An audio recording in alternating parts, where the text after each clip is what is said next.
कैसे हैं आप सब। उम्मीद करता हूं कि अच्छे ही होंगे। मैं आशीष पांडे स्वागत करता हूं आप सभी का आपके अपने YouTube चैनल स्टडी विद हासू में। कल के वीडियो में हम लोगों ने बात की थी भारतीय इस्पात उद्योग के बारे में। जो लोग वो वीडियो ना देखे हों उसकी लिंक आज के वीडियो के डिस्क्रिप्शन में दे दी गई है, आप सब देख सकते हैं। चलिए बात करते हैं आज के वीडियो के बारे में। आज का जो चैप्टर है इसमें हम लोग बात करने वाले हैं मोस्ट इंपॉर्टेंट चैप्टर, हमारी जो कंपनियां होती हैं, नवरत्न कंपनियां, महारत्न कंपनियां और मिनी रत्न कंपनी, इन तीनों के बारे में हम लोग आज डीपली चर्चा करने वाले हैं और देखेंगे कि प्रेजेंट टाइम में कितनी महारत्न कंपनियां हैं, कितनी नवरत्न कंपनियां हैं और किसका नाम जानना कंपलसरी है। ठीक है, तो आज के वीडियो में हम लोग इसी के बारे में बात करेंगे। सबसे पहले देखेंगे कि ये कंपनियां होती क्या हैं, इसके लिए क्या शर्तें होनी चाहिए कि इन कंपनियों को ये उपाधियां दी गई, कब से प्रदान की जाने लगी और पहली कंपनी हमारी कौन सी थी जो महारत्न बनी, या फिर अभी हाल में आप लोग देखेंगे 2019 में दो कंपनियां जो मिनी रत्न थी वो महारत्न में जोड़ी गई। ठीक है, तो यहां से एग्जाम में क्वेश्चन बन रहा है, एनटीपीसी के एग्जाम में भी क्वेश्चन आ चुका है। तो हम लोग पूरे वीडियो को लास्ट तक देखेंगे और सही तरीके से तीनों के बारे में चर्चा करेंगे। चलिए बिना किसी देरी के वीडियो की शुरुआत करते हैं। चैप्टर का नाम है महारत्न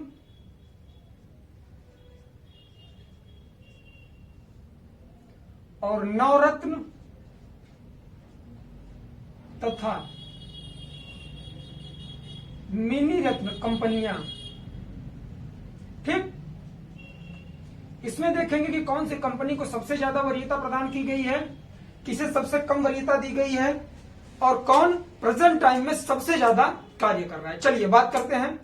सबसे पहले अगर हम लोग देखेंगे तो जो ये वरीयता प्रदान की गई तो इनके इनकम, जैसे कि पिछले 3 साल को इस पर बेस बनाया जाता है कि पिछले 3 साल में इनका कितना टर्नओवर हो रहा है, कितने पैसे लग रहे हैं, कितना इनको प्रॉफिट हो रहा है। इसी के आधार पर कंपनियों को यह वरीयता प्रदान की गई और यह प्रक्रिया सबसे पहले प्रारंभ हुई 1997 में, 1997 में। और वरीयता किसे मिली? नवरत्न कंपनियों को। ठीक है, सबसे पहले नवरत्न कंपनियां बनाई गई और उसके बाद 2002 जब आया तो 2002 के टाइम पीरियड में मिनी रत्न कंपनियां बनाई गई। ठीक है, तो इस तरह से इसका जो शुरुआत हुआ 1997 से मिनी रत्न के रूप में हुआ, नवरत्न के रूप में हुआ, फिर मिनी रत्न। तो इसमें यह बात निकल के आएगी कि पहले अगर हम लोगों ने बनाया गया किसे? नवरत्न को, तो हमें यह लगेगा कि नवरत्न कंपनी सबसे छोटी होगी, लेकिन इसमें जो वरीयता क्रम निर्धारित किया गया है सबसे बड़ी कंपनी मानी जाती है महारत्न कंपनी। उसके बाद जो वरीयता मिली है वो हमें नवरत्न को मिली है उसमें, और उसके बाद मिनी रत्न को वरीयता दी गई है। तो हम लोग मिनी रत्न से पढ़ना स्टार्ट करेंगे, वीडियो में लास्ट तक रहेंगे, चीजें क्लियर हो जाएंगी। चलिए शुरुआत करते हैं। सबसे पहले हम लोग देखेंगे कौन सी? मिनी रत्न। ठीक है, मिनी रत्न कंपनियां। ठीक, इसकी शुरुआत कब हुई? तो प्रारंभ हुआ था 2002 में। प्रारंभ 2002 में। और उस समय जब 2002 में मिनी रत्न कंपनी बनाई गई तो उस समय कितनी कंपनियां वरीयता में आई? तो 41। ये याद रखेंगे आप लोग। ये उस समय का है कि उस समय कुल 41 कंपनियों को मिनी रत्न का दर्जा दिया गया। ठीक, और वर्तमान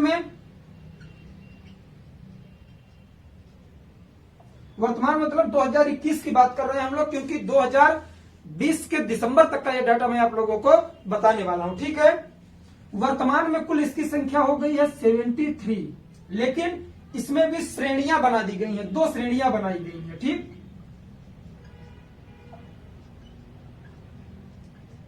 जो प्रथम श्रेणी है, प्रथम श्रेणी में जब ये 41 थी उसके बाद 73 हो गई। वर्तमान में 73 मिनी रत्न कंपनियां हैं, तो उसमें प्रथम श्रेणी में जो रखी गई हैं वो 61 रखी गई है। कितनी?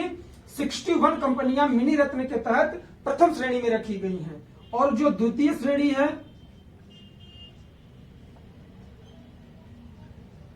द्वितीय श्रेणी अगर 73 में से 61 हम लोग लेस करेंगे तो कितना आएगा? 12। तो कुल 73 मिनी रत्न कंपनियां इस समय हैं। और हम लोगों को यह जानने की जरूरत नहीं है कि मिनी रत्न कंपनी बनाने के लिए क्या शर्तें होती हैं। ये हम लोग देखेंगे किसमें? सिर्फ महारत्न कंपनी से क्वेश्चन पूछता है कि इसके लिए क्या शर्तें होनी चाहिए। बाकी मिनी रत्न में और नवरत्न कंपनियों में यह कभी नहीं पूछा गया है कि इसकी शर्तें क्या होगी। एटलीस्ट इसमें नाम भी नहीं पूछा गया है, तो आप लोगों को नाम भी रटने की जरूरत नहीं है। लेकिन आज के वीडियो में मैं जो मिनी रत्न कंपनियां हैं, इसके अलावा नवरत्न कंपनी 14 है टोटल, उसके बारे में हम लोग बात करेंगे। और जो हमारी 10 महारत्न कंपनियां हैं उनका भी नाम हम लोग लिखेंगे। तो कुल 24 कंपनियों का नाम हम लोग लिखेंगे, जिसमें से अलग अलग करके 14 नवरत्न कंपनियों का नाम और उसके बाद 10 महारत्न कंपनियों का नाम हम लोग लिखेंगे। और शर्तें केवल महारत्न कंपनी की देखेंगे। ठीक, चलिए मिनी रत्न कंपनियां हो गई, बात करेंगे नवरत्न कंपनियों की। कौन सी? नवरत्न कंपनियां। और नवरत्न कंपनियों के बारे में मैंने अभी क्या बोला आप लोगों से कि 1997 में प्रारंभ कब से हुआ इसका? प्रारंभ होता है इसका 1997 से। ठीक, और उस समय कुल कितनी कंपनियां बनाई गई थी? तो वो थी 16। ये आप लोग याद रखेंगे, कई जगह आप लोगों को 14 कंपनियां मिलती हैं, लेकिन उस समय 16 कंपनियां थी। प्रेजेंट में 14 है। क्यों? क्योंकि पहले महारत्न कंपनी 8 थी, लेकिन 2019 में क्या कर दी गई? 10 कर दी गई। तो जो 2 महारत्न कंपनियां बनी वो पहले नवरत्न कंपनियां थी। ठीक है, तो नवरत्न 16 थी, जब 2019 में इसमें से 2 लेस करके महारत्न बनाया गया, तो ये प्रेजेंट टाइम में 14 कंपनियां बची हैं। ठीक, मैं नाम लिख के बताऊंगा क्योंकि क्वेश्चन पूछ चुका है एनटीपीसी में कि 2019 में निम्न में से कौन सी कंपनी महारत्न कंपनी बनाई गई, तो उसमें 2 नाम आप लोगों को याद रखना पड़ेगा। ठीक, चलिए बात करेंगे प्रारंभ में इतना और वर्तमान में 14। वर्तमान में 14 कंपनियां। ठीक, अब ये कम कैसे हुआ? तो हम लोग ब्रैकेट लगा के लिख लेंगे, चूंकि 2019 में 2 कंपनियों मतलब 2 नवरत्न कंपनियों को महारत्न का दर्जा दे दिया गया। महारत्न कंपनी का दर्जा दे दिया गया। ठीक है, ये चीज याद रखेंगे, कई बार पूछ लेता है, तो ये फैक्ट आप लोगों को सिर्फ देखना है बस। ठीक, तो मिनी रत्न कंपनियां प्रारंभ कब से हुआ? 2002 से 41 कंपनियां थी, लेकिन प्रेजेंट टाइम में 73 हैं, जिसमें प्रथम श्रेणी में कितनी कंपनियां रखी गई? 61, द्वितीय श्रेणी में 12। ठीक, ये याद रखेंगे, ये नंबर पूछेगा बस इसका, और ये पूछ लेगा कि स्टार्टिंग में कितनी थी। इसी तरह से नवरत्न में शुरू में 16 और अब कितनी है? 14। टाइम पीरियड क्या है? नवरत्न 1997, मिनी रत्न 2002। इसमें कंफ्यूज नहीं होंगे क्योंकि मिनी रत्न छोटी है, तो काफी सारे लोगों को ऐसा लग सकता है कि जो छोटी है वह पहले बनाई गई होगी। ऐसा नहीं है, पहले नवरत्न 1997 में बनाई गई, फिर उसके बाद जब एनालिसिस किया गया तो उसमें लगा कि इससे भी एक छोटा वर्ग बन सकता है कंपनियों का, तो मिनी रत्न नाम देकर उसे 2002 में 41 कंपनियों को बना दिया गया। ठीक है, तो चलिए ये आप लोग नोट डाउन करिए, फिर हम लोग अब लिखेंगे नवरत्न कंपनियां जो हमारी 14 हैं, 14 का नाम लिखेंगे हम लोग। ठीक, इसे आप लोग नोट डाउन करिए, फिर मैं आगे बात करता हूं। जल्दी से नोट डाउन करिए आप लोग, नाम लिखना जरूरी है उन सबका।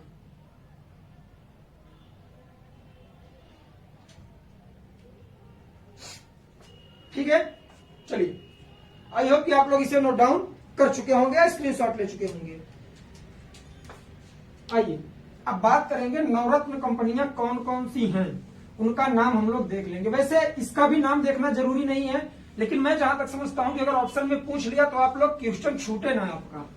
ठीक है, चलिए नवरत्न कंपनियां,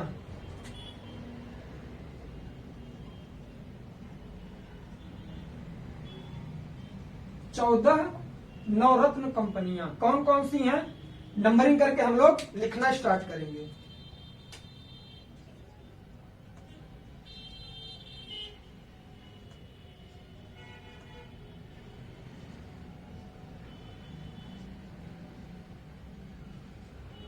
आठ, पहले 8 लिखेंगे फिर उसके बाद हम लोग आगे बढ़ेंगे। तो पहली कंपनी कौन सी है? Bharat electronic limited. भारत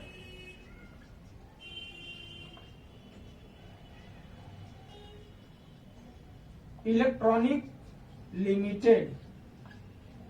ठीक है, ये हमारी नवरत्न कंपनियों के तहत आती है। पहली हो गई। दूसरी है container corporation,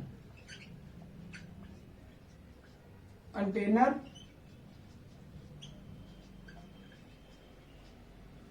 corporation of India limited.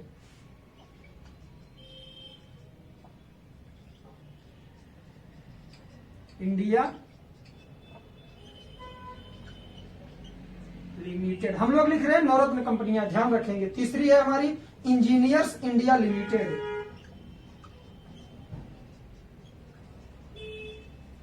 Engineers India limited. आप लोग मेरे साथ लिखते रहेंगे, इसमें समझाने की कोई बात नहीं है। ठीक। चौथी है Hindustan aeronautics limited, Hindustan aeronautics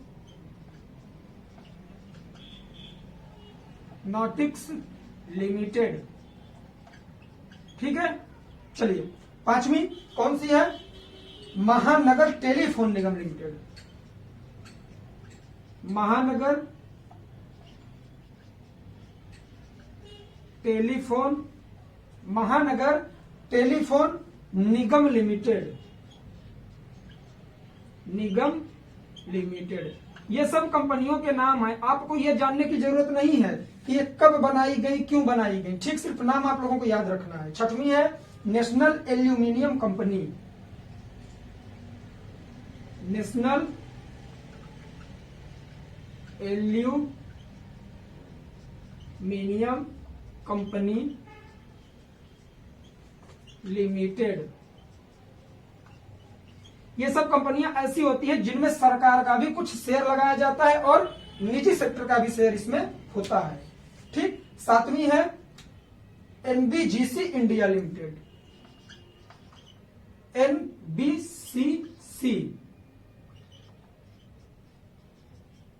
India limited. ठीक। आठवीं हमारी कौन सी है? NDMC limited,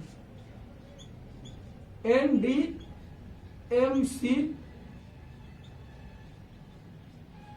limited. ये 8 आप लोग नोट डाउन करिए, फिर हम लोग आगे बात करते हैं। चलिए जल्दी से नोट डाउन करिए आप लोग।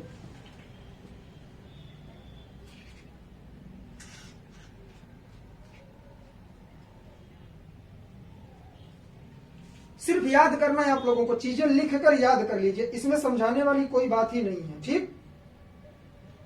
अब कंपनी के नाम में इंसान क्या एक्सप्लेन करेगा?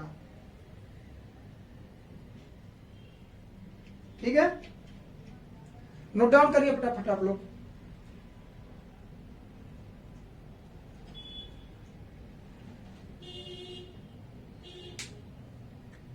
चलिए अब हम लोग बात करेंगे नौवीं कौन सी है। ठीक। 8 हम लोगों ने देख लिया। इनका नाम मैं इसलिए बता रहा हूं क्योंकि जितने भी वीडियो आप लोग चाहे यूट्यूब पर देखेंगे, चाहे जहां आप लोगों को कोचिंगों में सिर्फ महारत्न कंपनियों के बारे में बताया जाता है। कल को अगर पूछ लिया कि निम्न में से कौन सी कंपनी नवरत्न कंपनी है, तो आप लोग कंफ्यूज हो जाएंगे। ठीक, इसलिए मैं बता रहा हूं। मिनी रत्न कभी नहीं पूछता क्योंकि उसमें बहुत ज्यादा संख्या है, 73 है, तो कभी नहीं पूछता उसमें। ठीक। चलिए कहां तक हम लोगों ने देखा था? 8वीं। अब देखेंगे 9वीं, 9वीं, 10वीं, 11वीं, 12वीं, 13 और 14। चलिए 9वीं कौन सी है हमारी? NLC India limited. कौन सी? NLC India limited. ठीक। 10वीं कौन सी है? ऑयल इंडिया लिमिटेड, ऑयल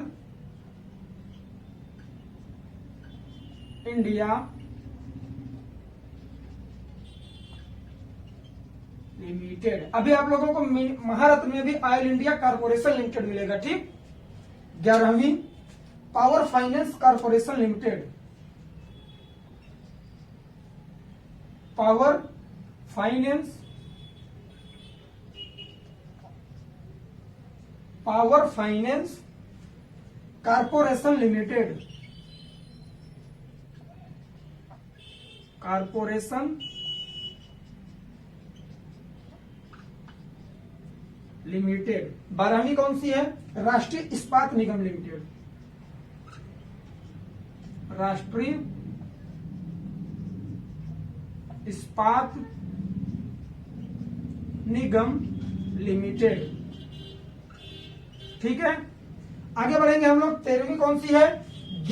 ग्रामीण विद्युतीकरण निगम लिमिटेड। क्या? ग्रामीण विद्युतीकरण, ग्रामीण विद्युतीकरण निगम लिमिटेड। ठीक, अब बात करेंगे जो लास्ट है, shipping corporation of India limited,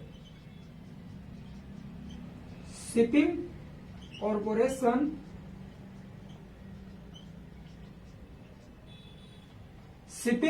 corporation of India limited.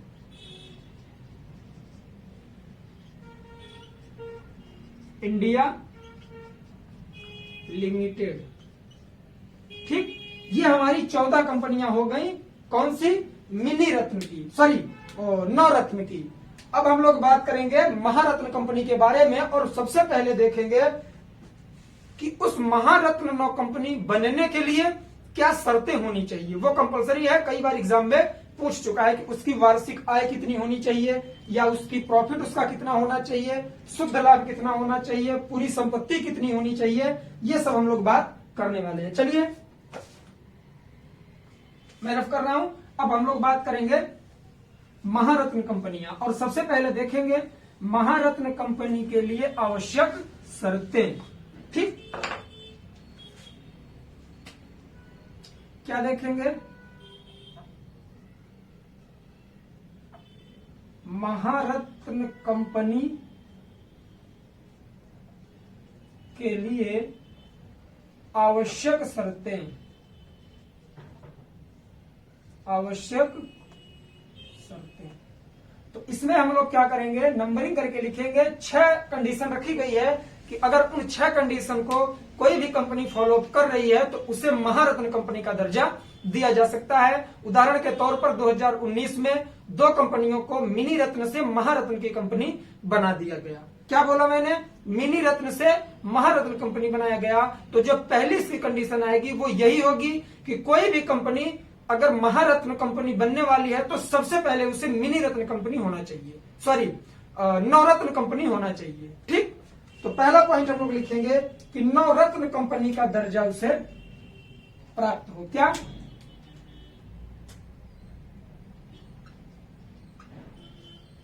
Navratna company का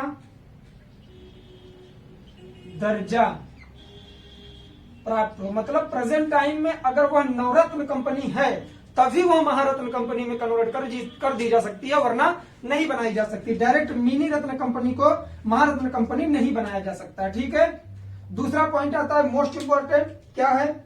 सेबी के अनुसार भारतीय शेयर बाजार में सूचीबद्ध हो। सेबी के बारे में आप लोगों को बताऊंगा, अगर जान रहे होंगे तो अच्छी बात है, नहीं जान रहे तो कंफ्यूज नहीं होंगे। इसका मैं अलग से चैप्टर लेकर आऊंगा। सेबी के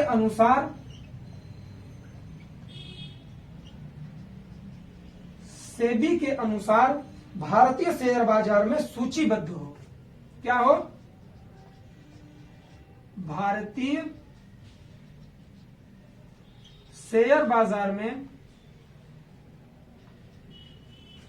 सूचीबद्ध हो। सूचीबद्ध का मतलब समझते हैं आप लोग? रजिस्ट्रेशन।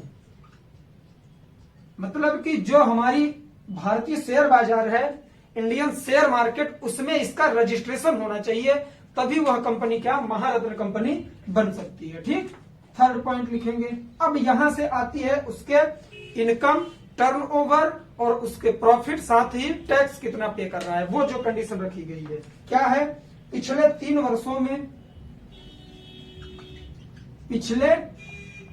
वर्षों में अब यहां सबसे पहला हम लोग टारगेट क्या रखेंगे कि उसका औसत वार्षिक कारोबार पिछले 3 वर्षों में उसका औसत वार्षिक कारोबार, औसत वार्षिक कारोबार कितना होना चाहिए? 25,000 करोड़। कितना? 25,000 करोड़ रुपए से अधिक हो। ठीक, मतलब कि वह पिछले 3 वर्षों में उसने जो अपना कार्य किया है, जो प्रोडक्शन किया या कुछ भी किया है, उसका पूरा कारोबार जो है 25,000 करोड़ रुपए से ज्यादा होना चाहिए। कितने में? पिछले 3 वर्षों में, तब उसे महारत्न का दर्जा दिया जाएगा। चौथी कंडीशन क्या रखी गई? अभी हम लोगों ने देखा क्या, यहां हाईलाइट कर लेंगे आप लोग, औसत वार्षिक कारोबार 25,000 करोड़। ठीक, अब दूसरा देखेंगे कि पिछले 3 वर्षों में वार्षिक शुद्ध संपत्ति, पिछले 3 वर्षों में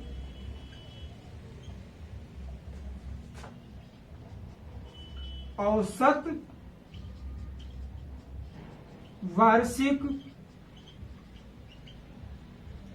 वार्षिक शुद्ध संपत्ति, क्या? एसेट्स कितनी होनी चाहिए? ये 25,000 करोड़ इसका क्या हो? औसत वार्षिक कारोबार हो, लेकिन जो उसकी संपत्ति हो 15,000 करोड़। 15,000 करोड़ भारतीय रुपए से ज्यादा या अधिक हो। ठीक, ये हो गई तीसरी कंडीशन। मतलब उसकी जो पूरी एसेट्स है कंपनी की, वह कम से कम 15,000 करोड़ रुपए की होनी चाहिए पिछले 3 वर्ष के औसत के अनुसार।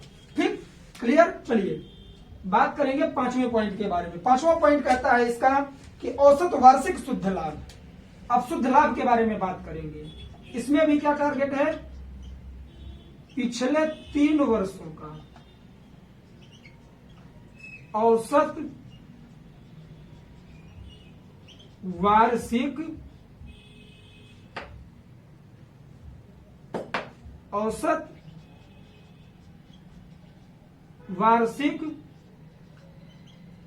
शुद्ध लाभ। जैसे आप लोग किसी भी कंपनी का बैलेंस शीट बनाते हैं, जिसे आर्थिक चिट्ठा बोलते हैं, तो उसमें आप लोग नेट प्रॉफिट लिखते हैं ना, कि लाभ उसे कितना हुआ, तो वो लाभ इसका कितना होना चाहिए?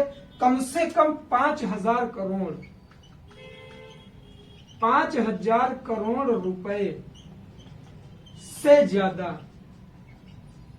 ठीक, अगर उसे पिछले 3 सालों में वार्षिक शुद्ध लाभ 5,000 करोड़ रुपए से ज्यादा हो रहा है, तब वह महारत्न कंपनी का दर्जा प्राप्त कर सकती है। लेकिन इसमें भी एक कंडीशन रखी गई है, तो वो हम लोग ब्रैकेट में लिख लेंगे। क्या? टैक्स अदायगी। टैक्स अदायगी के बाद, मतलब कि उस पर जो टैक्स लगाया गया है, वह टैक्स पे करने के बाद उसके पास शुद्ध लाभ 5,000 करोड़ रुपए का अगर बच रहा है, तो वह कंपनी महारत्न कंपनी बनाई जा सकती है। वार्षिक शुद्ध लाभ 5,000 रुपए करोड़, वार्षिक शुद्ध संपत्ति 15,000 करोड़।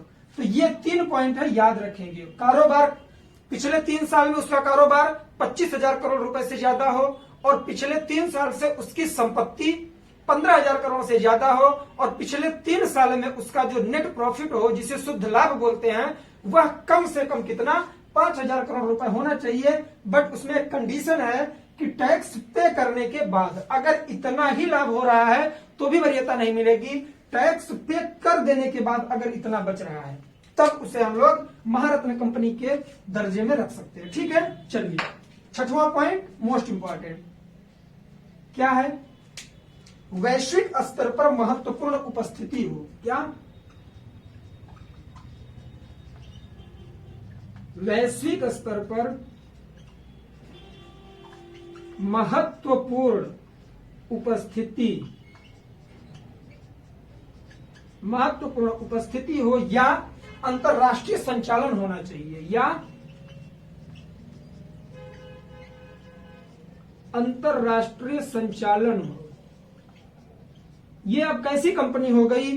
जिनका वैश्विक स्तर पर महत्वपूर्ण योगदान हो। जैसे कि कोई भी ब्रांड आप लोग देख लीजिए जिसकी डिमांड पूरे वर्ल्ड में हो, ऐसा ब्रांड यह कंपनी बनाए जिसकी डिमांड पूरे वर्ल्ड में हो और उसका संचालन भी कई जगहों पर, कई देशों में उसकी ब्रांचेस डाल के वहां से किया जा रहा हो। ये कंडीशन भी कंपलसरी है। ठीक, तो आई होप कि महारत्न कंपनी के लिए आवश्यक शर्तें जो हैं आप लोग याद कर चुके होंगे और नोट डाउन कर लिए होंगे। पहला हुआ, नवरत्न कंपनी का दर्जा प्राप्त हो, सेबी के अनुसार भारतीय शेयर बाजार में सूचीबद्ध हो। पहला, नवरत्न कंपनी का दर्जा प्राप्त हो, सेबी के अनुसार भारतीय शेयर बाजार में वह सूचीबद्ध हो। तीसरी कंडीशन कहती है कि पिछले 3 वर्षों में उसका जो वार्षिक कारोबार हो रहा है वह कम से कम 25,000 करोड़ रुपए से ज्यादा का होना चाहिए। ठीक, कम से कम 25,000 करोड़ रुपए या उससे ज्यादा, मतलब इससे कम होगा अगर तो वरीयता नहीं दी जाएगी। बात करेंगे कि उसकी संपत्ति,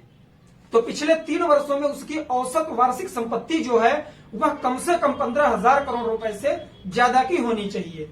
और उसका जो लाभ है जिसे हम लोग नेट प्रॉफिट बोलते हैं, शुद्ध लाभ, वह पिछले 3 वर्षों में औसत वार्षिक शुद्ध लाभ उसका कितना होना चाहिए, 5,000 करोड़ रुपए का अगर लाभ हो रहा है तो वह महारत्न कंपनी के दर्जा प्राप्त कर सकती है। बट अगर जो लाभ हो रहा है वह टैक्स पे करने के बाद इतना अगर बच रहा है 5,000 करोड़ रुपए, तब वो इसके लिए अवेलेबल होती है। साथ ही वैश्विक स्तर पर उसकी अपनी अलग छवि होनी चाहिए, अलग इमेज होनी चाहिए, अपना महत्वपूर्ण स्थान रख रहा हो, तब जाकर उसे महारत्न कंपनी का दर्जा दिया जा सकता है। तो ये सारी कंडीशन इंडिया में जितनी कंपनियां पूरी करती हैं, प्रेजेंट टाइम में उनकी क्या जो संख्या है 10 है। पहले 8 थी, लेकिन 2019 में 2 कंपनियां बढ़ गई, तो उन्हीं 10 का नाम अब हम लोग लिखने वाले। चलिए बिना किसी देरी के लिखते हैं, ये आप लोग नोट डाउन कर चुके होंगे। आइए बात करेंगे 10 कंपनियां जो हैं।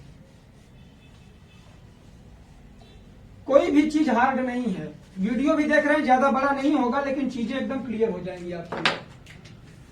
क्या लिखेंगे, महारत्न कंपनियां, महारत्न कंपनियां। ये जो डाटा दिया जा रहा है कब का है, दिसंबर 2020 तक में कितनी महारत्न कंपनियां बनाई जा चुकी हैं। ठीक, चलिए नंबरिंग कर लेते हैं, फिर हम लोग लिखना स्टार्ट करेंगे। First, second, third, fourth, fifth, 6, 7, 8, 9, 10। 10 का नाम हम लोग इसी में लिख लेंगे या फिर यहां से कर लेंगे। ठीक, चलिए पहली कंपनी है भारत पेट्रोलियम कॉर्पोरेशन लिमिटेड। क्या, Bharat petroleum, Bharat petroleum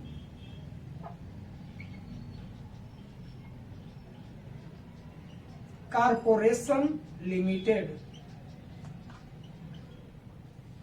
short form में क्या बोलेंगे इसे, बीपीसीएल। क्या, बीपीसीएल। ठीक, Bharat petroleum corporation limited. Second कौन सी है हमारी, Bharat heavy electrical limited. Bharat heavy electrical limited. तो इसे हम लोग क्या बोलेंगे, BHEL। क्या, BHEL, BHEL, जिसे हम लोग भेल बोलते हैं। ठीक, ये हो गई। तीसरी कंपनी हमारी कौन सी है, तो वो है गेल लिमिटेड। कल हम लोगों ने इसे देखा था, स्टील कंपनी है गेल इंडिया कंपनी, और इसे बोलते क्या है, GAIL, GAIL। ठीक, गेल हो गई। चौथी कंपनी कौन सी है हमारी, कोल इंडिया लिमिटेड। क्या, कोल इंडिया लिमिटेड। यहां से कई बार क्वेश्चन आया है, कोल इंडिया लिमिटेड कई बार पूछी गई है, कोल, गेल, भेल, ये तीनों बहुत ज्यादा पूछी गई है। ठीक, याद रखेंगे। इस समय एनटीपीसी एग्जाम चल रहा है, एनटीपीसी भी आपकी महारत्न कंपनी है, मैं भी आगे लिखवाऊंगा, तो एनटीपीसी जरूर याद रखेंगे। ठीक, कोल इंडिया लिमिटेड, इसका शॉर्ट फॉर्म क्या होगा? CIL, कोल इंडिया लिमिटेड, CIL। ठीक, तो ये हो गई हमारी। पांचवी कौन सी है? पांचवी है Indian oil corporation limited, Indian oil corporation limited. ठीक है, इंडियन ऑयल कॉर्पोरेशन लिमिटेड, इसका शॉर्ट फॉर्म क्या बोलते हैं?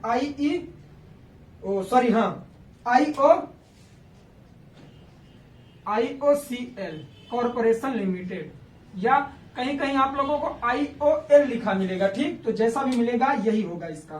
छठवां हो गया, पांचवा हो गया, छठवीं है सेल लिमिटेड। कौन सी? Cell limited. सेल का मतलब क्या हुआ? SAIL, SAIL। ठीक, ये हो गई। सातवीं कंपनी कौन सी है हमारी? तो वह है ONGC लिमिटेड, ONGC लिमिटेड। तो इसका शॉर्ट फॉर्म तो लिखा ही गया है, क्या? ONGC। ठीक, आठवीं कौन सी है हमारी? NTPC लिमिटेड, ये याद रखेंगे आप लोग। आठवीं NTPC लिमिटेड। ठीक, इसे ऐसे लिख सकते हैं हम लोग, NTPCL। कई जगह ये भी लिखा हुआ मिलता है आप लोगों को। ठीक है, NTPCL, तो ये NTPC लिमिटेड है, नेशनल थर्मल पावर कॉर्पोरेशन करके इसका फुल फॉर्म होता है, पूछ लेगा आप लोगों से। नौवीं कौन सी है? अब ये जो लास्ट में मैं जो दो लिखने वाला हूं, नौवीं और 10वीं कंपनी, यही 2019 में जोड़ी गई थी। कौन सी? Hindustan petroleum corporation limited, Hindustan petroleum corporation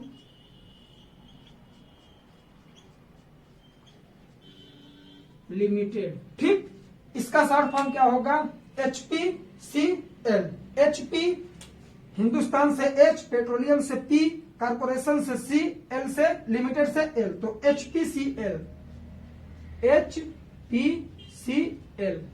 ये आप लोग मोस्ट इंपॉर्टेंट है, इसे याद रखेंगे। चलिए, यहां स्पेस नहीं है, मैं 10वीं यहां लिख देता हूं। ठीक है,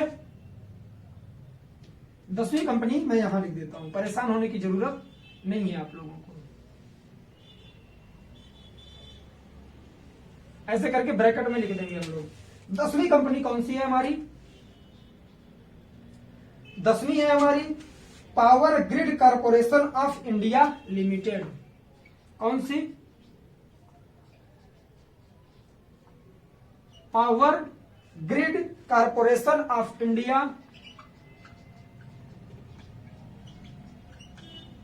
कॉर्पोरेशन ऑफ इंडिया। लास्ट में क्या लगाते हैं हम लोग? हर एक में लिमिटेड। ठीक, तो इसमें भी क्या होगा? लिमिटेड। ठीक, अब इसका शॉर्ट फॉर्म क्या होगा? PGCIL। पावर से P, ग्रिड से G, कॉर्पोरेशन से C, इंडिया से I, लिमिटेड से L, तो क्या हो जाएगा? PGCIL।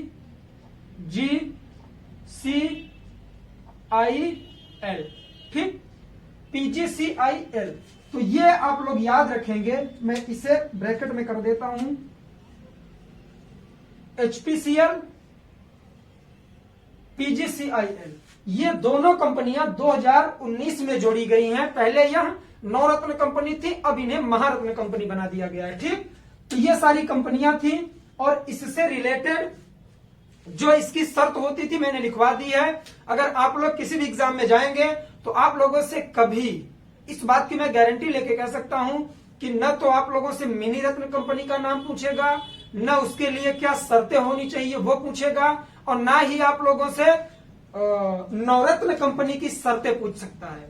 जो पूछ सकता है वो चीज मैंने आप लोगों को नोट डाउन करवा दी है। जैसे काफी लोग बोलते हैं कि नवरत्न कंपनी का नाम नहीं पूछता, लेकिन मुझे जहां तक लगता है कि नवरत्न कंपनी का नाम भी पूछ सकता है, क्योंकि उसकी संख्या केवल 14 है। ठीक, और हमारी जो ये कंपनी है कौन सी, महारत्न कंपनी, इनकी संख्या टोटल 10 है। तो एक बार जो इसका सार रूप में होता है वो हम लोग देख लेंगे कि सबसे ज्यादा कंपनी कौन सी है। मिनी रत्न कंपनी जब वह 2002 में बनाई गई तो उस समय उसमें कितनी संख्या थी, 41, लेकिन प्रेजेंट टाइम में कितनी है, 73, दो श्रेणियों के मिलाकर। बात करेंगे नवरत्न कंपनी की, 1997 में बनाई गई और उसमें उस टाइम 16 कंपनियां थी, लेकिन 2019 में 2 कंपनियां वहां से हटाकर महारत्न बना दी गई। टोटल संख्या कितनी हो गई, 14। ठीक, फिर बात करेंगे महारत्न कंपनी की, तो महारत्न कंपनी की संख्या 2019 तक कितनी थी, हमारी 8 थी, लेकिन 2019 में 2 और जुड़ने से प्रेजेंट टाइम में 2021 तक जब हम लोग ये वीडियो देख रहे हैं तब तक हमारी संख्या क्या हो गई है, महारत्न कंपनी की 10 हो गई है। ठीक, ये डाटा दिसंबर 2020 तक का है। तो आई होप कि इस वीडियो से आप लोगों को प्रॉफिट बहुत ज्यादा होने वाला है किसी भी एग्जाम में जाएंगे तो, और इससे रिलेटेड एमसीक्यू सॉल्व करेंगे। अगर किसी भी कंपनी में कोई भी कंफ्यूजन हो रहा है तो वो आप लोग हमें बताएंगे, मैं सॉल्व करने की कोशिश करूंगा। कल के वीडियो में एक कमेंट आया था आप लोगों का कि सर एक एनटीपीसी का एग्जाम था किसी का, तो उन्होंने कमेंट किया था कि सर मैं वहां पर एक क्वेश्चन आया था ज्योग्राफी से कि भारत की सर्वोच्च चोटी कौन सी है, भारत की सर्वोच्च चोटी कौन सी है। तो शायद ऑप्शन में कंचनजंगा और केटू भी दिया था, केटू गाडविन ऑस्टिन। तो शायद उन्होंने क्या किया था, कमेंट में लिखा था कि केटू करके आई थी वो। ठीक, तो केटू पूरी तरह से गलत है। क्यों, देखिए केटू की उपस्थिति भी इंडिया में है, लेकिन वह काराकोरम श्रेणी में पड़ता है और काराकोरम श्रेणी इस समय पीओके में पड़ती है। जिस जगह पर माउंट वो केटू बनाई गई है, जहां पर केटू की उपस्थिति है, वह कहां पर है, तो वह है हमारे पीओके में, पाक ऑक्यूपाइड कश्मीर में, जहां पाकिस्तान का कब्जा है। तो अगर आधिकारिक तौर पर देखेंगे तो भारत की सर्वोच्च चोटी कंचनजंगा मानी जाएगी जो सिक्किम में है। क्यों, क्योंकि जो केटू है ये विवादित है। अगर उस पर 2 लोगों का अधिकार हो रहा है, अब वो भी पाकिस्तान अपना अधिकार बता रहा है, हमारा तो है ही, तो इस वजह से वो विवादित है। अगर ऑप्शन में कंचनजंगा नहीं रहेगा तो आप लोग केटू गाडविन ऑस्टिन को टिक करके आएंगे, वो सही माना जाएगा। लेकिन अगर ऑप्शन में दोनों है तो कंचनजंगा को वरीयता दी जाएगी। क्यों, क्योंकि यह सिक्किम में पड़ता है। ठीक, तो इस तरह से आई होप कि आपका कंफ्यूजन भी दूर हो गया होगा। इसी तरह से आप लोग एग्जाम देते रहिए, नोट्स बनाते रहिए, कमेंट इसी तरह से करेंगे तो रिवीजन भी होता रहेगा आपका और चीजें क्लियर हो जाएंगी। चलिए आज के लिए बस इतना ही, मिलेंगे नेक्स्ट वीडियो में। तब तक के लिए जय हिंद, जय भारत, बाय बाय। आप लोग अपना ख्याल रखिए, पढ़ाई लिखाई करते रहिए।